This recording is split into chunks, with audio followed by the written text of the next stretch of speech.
today I'll be sharing with you 3 things that you need to know in order to be successful in any topic in high school chemistry.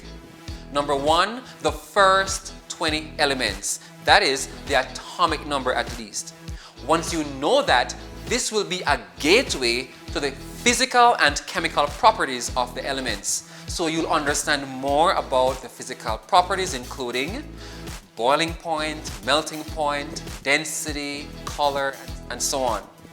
It will also open the door to the chemical properties, which is how each of the elements interact with other elements. So you'll be able to write balanced chemical equations better, and you'll understand more about how these reactions will proceed. The second thing that you need in order to be successful in any topic in chemistry is basic mathematics. Why? Because when you are comfortable with basic mathematical procedures, it will help you to have an easier understanding of the analytical part of chemistry. It will also help you to be more logical in your thinking when you are setting out solutions to problems.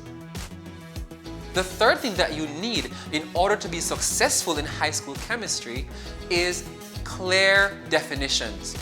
Once you have clear definitions as well as examples of the definitions, then it makes it easier for you to approach assessments, to read chemistry materials, to have conversations about chemistry, and also it develops your laboratory skills.